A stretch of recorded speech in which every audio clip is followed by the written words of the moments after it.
رات کو برتن صاف نہ کرنے کے کیا نقصانات ہیں؟ جواب: اسلامی تعلیمات کی روشنی میں دیے گئے اور آپ کو یہ بھی بتائے گئے کہ اس کے بارے میں حضرت علی رضی اللہ عنہ کا کیا فرمان ہے، اس بارے میں آپ کو آگے تفصیل سے بتایا جائے گا۔ کہتے ہیں کہ حضرت علی رضی اللہ عنہ سے ایک عورت نے اپنے گھر کی پریشانیاں بیان کی اور فرمایا کہ مجھے سمجھ نہیں آتی کہ ہمارے گھر میں بے برکتی کیوں ہے۔ اس پر حضرت علی رضی اللہ عنہ نے دریافت فرمایا کہ کیا تم رات کو برتن دھو کر سوتی ہو یا جھوٹے برتن اس طرح چھوڑ کر سو جاتی ہو؟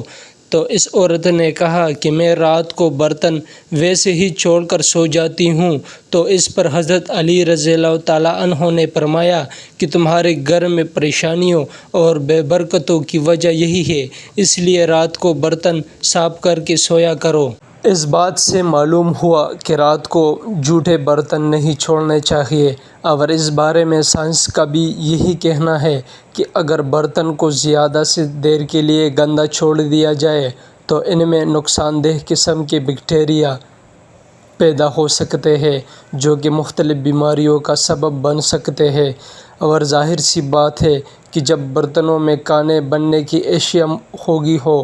تو مختلف زہریلے کیڑے مکوڑوں کا بھی ان میں چلنے پھرنے کا خدشہ ہوتا ہے، اس لیے بہتر ہے کہ رات کے برتن رات کو ہی دھو لیے جائیں۔ دوستو، یہاں پر آپ کو یہ بھی بتاتے جائیں کہ احادیث نبوی صلی اللہ علیہ وآلہ وسلم میں ایسی کوئی تعلیم سامنے نہیں آئی ہے جس میں رات کو برتن دھونے یا نہ دھونے کے بارے میں کوئی تشریح ہو، لیکن رات کو سونے سے پہلے برتنوں کو ڈھانپنے کے بارے میں تاکید ملتی ہے، اور اس بارے میں مختلف روایات ہیں جن میں یہ سبق ملتا ہے کہ سونے سے قبل کھانے پینے کے برتنوں کو بسم اللہ کہہ کر ڈھانپ دینا چاہیے۔ اگر کوئی چیز نہ ملے تو کم سے کم ایک لکڑی ہی صحیح بسم اللہ کہہ کر اس کے اوپر رکھ دی جائے، اس لیے کہ شیطان بند دروازوں کو اور ڈھکے ہوئے برتنوں کو نہیں چھوتا۔ ایک اور حدیث میں آپ صلی اللہ علیہ وآلہ وسلم نے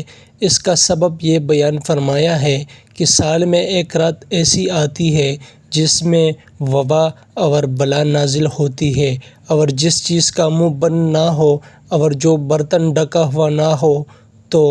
وہ اس میں یہ وبا اترتی ہے۔ کتنی بڑی حکمت ہے پیارے نبی صلی اللہ علیہ وآلہ وسلم کی پیاری سنتوں میں، اس لیے ہمیں چاہیے کہ ان سنتوں کو اپنا پکا معمول بنا لیا جائے تاکہ ہم ہر قسم کی مصیبت سے اپنے آپ کو محفوظ رکھ سکیں۔ اللہ سے دعا ہے کہ اللہ ہمیں آقا صلی اللہ علیہ وآلہ وسلم کی تعلیمات پر عمل کرنے کی توفیق عطا فرمائے، آمین۔